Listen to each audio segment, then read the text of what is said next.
నాగనాథ్ గారు, చాలా రాశులకు సంబంధించి ముఖ్యంగా కన్యా రాశికి సంబంధించి చాలామంది చాలా రకాలుగా చెప్పినటువంటి విషయాల్ని మీరు చాలా సింప్లిఫై చేసి అందరికీ అర్థమయ్యేటట్టుగా ఏ విషయాలు మార్చుకుంటే వాళ్ళ హ్యాపీగా సక్సెస్ఫుల్ లైఫ్ ఉంటుంది అనేది చెప్పారు. ఇక తులారాశి, తులారాశికి సంబంధించి కూడా హెల్త్ ఇష్యూస్ వస్తాయని, హెల్త్ విషయంలో చాలా జాగ్రత్తలు వహించాలి, ఇంట్లో పెద్దవాళ్ళు ఉంటే ముఖ్యంగా జాగ్రత్తలు వహించండి అని ఇలా చాలా వస్తున్నాయి. ఇక ఈ షష్టగ్రహ కూటం వల్ల కూడా చాలా ప్రాబ్లమ్స్ ఫేస్ చేస్తారని, ముఖ్యంగా ఉద్యోగాలు చేసేవాళ్ళు, ఎలాంటి ఉద్యోగాలు అంటే కాంట్రాక్ట్ ఉద్యోగాలు చేసేవాళ్ళు జాగ్రత్తగా ఉండండి, వాళ్ళు ఇమ్మీడియట్గా వాళ్ళు మీరు వెళ్ళిపోవచ్చు అని ఇలా చాలా వీడియోస్ మనం చూస్తూ ఉన్నాం. ఆ వీడియోస్ కాసేపు పక్కన పెడితే అసలు వాళ్ళు ఎలాంటి విషయాల్లో మార్పు తీసుకొచ్చుకోవాలి, వాళ్ళ స్వభావం ఏ విధంగా మార్చుకోవాలి, దానివల్ల వాళ్ళు ఎలాంటి సక్సెస్ సాధిస్తారు? తులారాశి వారు చెప్పండి. తులారాశి వాళ్ళకి షష్టమ భావంలో ఈ షష్టగ్రహ కూటం వచ్చింది, అంటే 6వ స్థానంలో షష్టమ భావంలో షష్టగ్రహ కూటమి. అయితే తులారాశి వాళ్ళ గురించి ఒక్క ముక్కలో చెప్తాను మీకు. ఉన్న 12 రాశుల్లో ఒక గొప్ప మానవతావాది, మానవత్వం, విలువలు, స్నేహితుడికి ఉండేటువంటి గొప్ప లక్షణాలు, స్నేహితుడి కోసం ప్రాణమైన ఇచ్చేటువంటి వాడు. వాళ్ళు ముఖ్యంగా 30 ఏళ్ళు వచ్చే వరకు కూడా వాళ్ళ స్వార్థం వాళ్ళు చూసుకోకుండా కుటుంబానికి, స్నేహితులకి, సమాజానికి వాళ్ళ జీవితాన్ని త్యాగం చేసేటువంటి గొప్ప వ్యక్తులు ఒకవేళ మీరు చూడాలనుకుంటే తులారాశిలో చూడొచ్చు. ఇప్పుడు మీకు అర్థమైంది కదా, ఈ 30 ఏళ్ళు వచ్చే లోపల వాళ్ళ జీవితం ఎలా అయిపోయి ఉంటుంది. ఈ తులారాశి వాళ్ళందరినీ అసలు పట్టుకొని చక్కగా ఓ దగ్గర కూర్చోబెట్టాలని ఉన్నట్టుగా ఉంది మీరు చెప్పిన విషయం. సో తులారాశి వాళ్ళకి మానవతా దృక్పథం ఎక్కువ ఉంటుందని చెప్పాను కదా, ఎందుకంటే వాళ్ళలో అపారమైనటువంటి దయ ఉంటుంది మేడం, కైండ్నెస్. ఈ దయ, జాలి ఉండడం వల్ల హైయెస్ట్ యానిమల్ లవర్స్ని ఒకవేళ మీరు లిస్ట్ వేస్తే 12 రాశుల లిస్ట్ తీస్తే నేనైతే ఫస్ట్ వీళ్ళకే ఉంటుంది, వీళ్ళ టాప్ ప్రయారిటీ. సో తులారాశి వాళ్ళకి ఇంత మంచితనము, ఇంత మంచి లక్షణాలు, వాళ్ళకి అస్సలు అసూయ ఉండదు అని కూడా జ్యోతిష్ శాస్త్రంలో రాసి ఉంటుంది. అంటే ఉన్నా తక్కువ ఉంటుంది, అది కూడా క్షణికం, తక్కువ టైంలో ఉంటుంది. బట్ ఓకే, ఆడవాళ్ళకైతే సహజంగా ఉంటుందని చెప్తారు కదా. తులారాశి వాళ్ళు ఇన్ని గొప్ప లక్షణాలతో పాటు ఒక 2 బలహీనతలను ఎప్పుడు భుజాల మీద వేసుకొని తిరుగుతారు. ఏమిటవి? ఒకటి, ఎప్పుడు కన్ఫ్యూజన్లో ఉంటారు మేడం.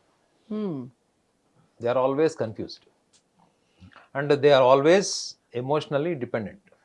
మీరు వాళ్ళని కట్ చేస్తే వాళ్ళు భరించలేరు. వాళ్ళు ఎప్పుడు కూడా ఒక గ్రూప్లో ఉండడానికి లేదా స్నేహితులతో ఉండడానికి, ఒక స్నేహితుడు లేదా ఒక స్నేహితురాలన్నా ఉండాలని కోరుకునేటువంటి లక్షణాలు ఉంటాయి. దీని వెనక ఉన్నటువంటి సైకలాజికల్ డైమెన్షన్ కూడా ఏంటంటే వాళ్ళకి సెల్ఫ్ కాన్ఫిడెన్స్ లెవెల్ తక్కువ ఉంటాయి. సెల్ఫ్ కాన్ఫిడెన్స్ లెవెల్స్ తక్కువ ఉంటాయి. వాళ్ళు ఒక గొప్ప ప్రాజెక్ట్ తయారు చేసిన తర్వాత ఏబిసిడి రాని వాడు కూడా వచ్చి వంక పెట్టాడు అనుకోండి ఆ ప్రాజెక్ట్కి, ఇప్పుడు మళ్ళీ ఆ ప్రాజెక్ట్ రిపోర్ట్ అంతా రీచెక్ చేస్తారు. వాడు పనికి మాలినాడు కూడా వాగుతున్నాడు లేని పట్టించుకొని ముందుకు వెళ్ళిపోరు. ఎందుకంటే వీళ్ళకి కనిపించినటువంటి పర్ఫెక్షన్ సిండ్రోమ్ వీళ్ళని వెంటాడుతుంది. అంటే నేను ఎవరితో మాట పడకూడదు, నన్ను ఎవరు ఒక విమర్శ చేసేటువంటి పరిస్థితి నేను సృష్టించుకోవడం నాకు ఇష్టం లేదు. ముఖ్యంగా అమ్మాయిలు అయితే చాలా చాలా చాలా ఈ విషయంలో, ముఖ్యంగా ఉద్యోగస్తులు అమ్మాయిలు, ఈ లక్షణం వల్ల ఏం చేస్తుంది అంటే మేనేజ్మెంట్ వీళ్ళని పిండురు బారేస్తుంది. ఇప్పుడు మీలో ఆ మొహమాటం వైఖరి ఉందనుకోండి మేడం, మాట పడకూడదు అనుకున్నప్పుడు మీకు ఎన్ని పనులు ఇస్తారు మీరు చూసుకోండి. ఈ తులారాశి ఉద్యోగస్తులు అమ్మాయిలు కానీ అబ్బాయిలు కానీ వీళ్ళకి ఒక డెసిగ్నేషన్ ఇస్తారు. మీరు యాంకర్ మేడం, మీరు తులారాశి, మీ రోల్ ఏంటి? You are only an anchor. మీకు ఆ camera job, editing job, writing, script, ఇవన్నీ మీకు గ్రాడ్యువల్గా అలవాటు చేసేస్తారు. కానీ మీరు అవన్నీ యాక్సెప్ట్ చేస్తూ చేస్తూ చేస్తూ పని చేస్తారు. కానీ జీతం ఎన్ని పనులకు ఇస్తున్నారు? ఒక్క పనికి. ఇది మీరు తులారాశి వాళ్ళని ఎలా అడగండి, 10 మందిలో 10 మంది జీవితం గడుపుతుంటారు వాళ్ళు. కారణం ఏంటి? మొహమాటం. అర్థమైందా? వాళ్ళ పర్సనాలిటీలో బిగ్గెస్ట్ ట్రైట్ ఏంటంటే they are terrible introverts. Expressive, మనసులో ఉన్న భావాలని ఏదో ఒక సందర్భం ఎక్స్ప్రెస్ చేస్తారు. కానీ ఇటువంటి సందర్భాలు వచ్చినప్పుడు నిర్మోహమాటంగా, నిర్దాక్షిణ్యంగా నేను చెయ్యను, నేను చేస్తాను అనేటువంటి ఓపెన్నెస్ ఉండదు వీళ్ళకి. ఇది షష్టగ్రహ కూటమి అన్నప్పుడు ఏమవుతుందంటే, ముఖ్యంగా ఈ తులారాశి వాళ్ళకి షష్టమంలో శని ఉంటాడు. జనరల్గా షష్టమంలో కానీ, భాగ్యంలో కానీ, తృతీయంలో కానీ శని ఉంటే మంచి ఫలితాలు వస్తాయి అని చెప్తారు. కానీ అట్ ద సేమ్ టైం వీళ్ళు చూసుకోవాల్సింది కూడా ఏంటంటే, ఈ కెరియర్ ఓరియంటేషన్తో పాటు వీళ్ళు ఎవరైనా బిజినెస్ లైన్లో ఉన్న వాళ్ళు కూడా మనం ఆలోచిస్తే వీళ్ళకి లగ్నాధిపతి అవుతాడు, రాస్యాధిపతి రాస్యాధిపతి ఆయన అవుతాడు, ప్లస్ అష్టమాధిపతి కూడా ఆయనే అవుతాడు. సో జీవిత భాగస్వామికి సంబంధించి కానీ, పెళ్లిళ్ళకి సంబంధించి కానీ, కుటుంబ పరమైనటువంటి విషయాలకు సంబంధించినవి కానీ, వీళ్ళు ఒక్క సూచన ఏంటంటే, వీళ్ళకి ఎవరన్నా నచ్చారనుకోండి మేడం, వీళ్ళకి ఏదైనా వస్తువు నచ్చింది, ఒక డ్రెస్ నచ్చింది, లేకపోతే ఏదైనా ఒక రిలేషన్ నచ్చింది అనుకోండి, అందులో కాన్సిక్వెన్సెస్ ఏంటి అని ఆలోచించేటువంటి సున్నితత్వాన్ని వీళ్ళు కోల్పోతారు. ముఖ్యంగా ఈ షష్టగ్రహ కూటమి టైంలో కుటుంబం, మనం ఆల్రెడీ ఎంప్లాయీస్ గురించి మాట్లాడుకున్నాం. అవును. కుటుంబం ఏంటంటే కుటుంబ పరిస్థితులకి అనుగుణంగా వీళ్ళ ఆలోచనలు ఉంటాయంటే వీళ్ళు కొన్ని కొన్ని విషయాల్లో వాటిని బ్రేక్ చేసేటువంటి లక్షణాలు వీళ్ళు పెంచుకుని తర్వాత రిపెంట్ అవుతారు. ఈ తులారాశిలో పుట్టిన అమ్మాయిలు జీవిత భాగస్వామి వాళ్ళు ఎంత హరాస్ చేసినా, టార్చర్ చేసినా ఆ విషయాలు వచ్చి తల్లికి చెప్పరు, తల్లిదండ్రులకు చెప్పరు, అణుచుకుంటారు. ఎందుకు? మేము బాధపడి వాళ్ళని కూడా బాధ ఎందుకు పెట్టాలి అంటే చూడండి, ఎక్కడికి వెళ్ళినా ఈ మొహమాట వైఖరి, మానవతా దృక్పథం. మా అబ్బాయిల్లో కూడా ఇదే ఉంటుందండి, సేమ్ ఉంటుందా?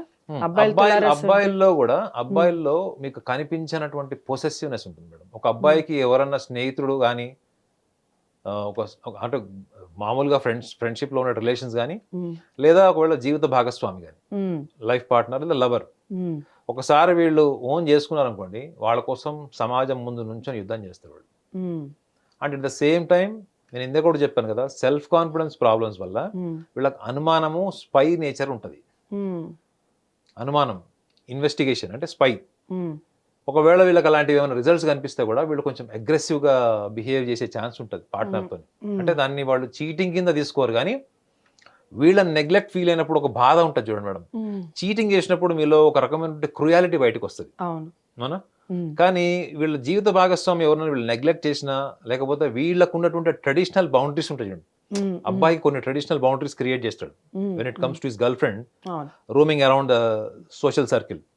ఆ బౌండరీస్ ని వీళ్ళు ఎక్కడన్నా మిస్ చేసినా, బ్రేక్ చేసినా, వీళ్ళు ఫస్ట్ వాళ్ళ అగ్రెసివ్ బిహేవియర్ లో మీకు ఏం కనిపిస్తుంది అంటే, వాళ్ళ నెగ్లెక్ట్ ఫీల్ అయినది అనేది వాళ్ళు ఎంత నరకం అనుభవించారు అన్నది మీకు అనిపిస్తుంది. And at the same time వీళ్ళు ఫర్గివ్నెస్ కూడా ఉంటుంది.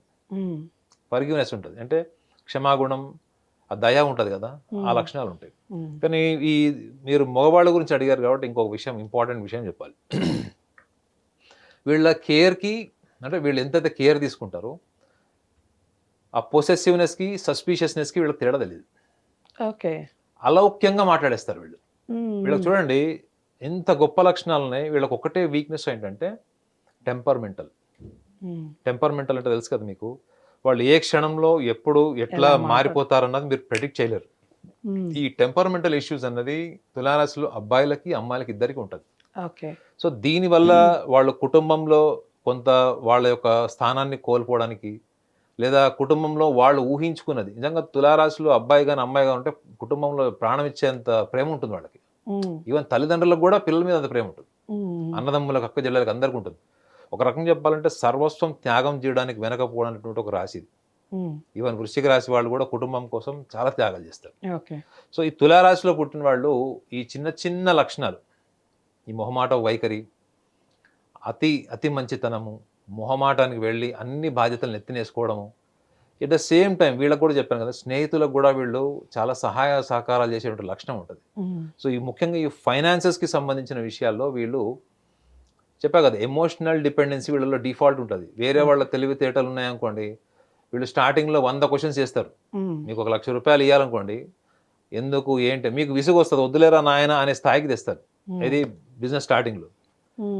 ఒక్కసారి మీరు బిజినెస్ స్టార్ట్ చేసిన తర్వాత అది ఆరంభ సూరత్వం లాగా ఫస్ట్లో ఉండేటువంటి ఆ ఫోకస్, కంటిన్యూస్ ఎఫర్ట్ ఏదైతే ఉంటుందో అది ఒక్కసారి మొత్తం పార్ట్నర్కి ఇచ్చేసి వీళ్ళు వేరే పనులు తిరుగుతారు. అంటే మీకు ఏం తెలుస్తుంది అంటే వీళ్ళకి గ్రాడ్యువల్గా కన్సిస్టెంట్ సీరియస్నెస్ ఉండదు మేడం. ఒక రకంగా చెప్పాలంటే 12 రాసుల్లో చాలా క్యాజువల్గా, మన వాళ్ళు చెప్తారండి బేవర్స్ అని, క్యాజువల్గా అంటే సీరియస్నెస్ తక్కువ, క్యాజువల్గా ఉండేటువంటి రాసుల్లో ఇది టాప్ రాశి ఇది.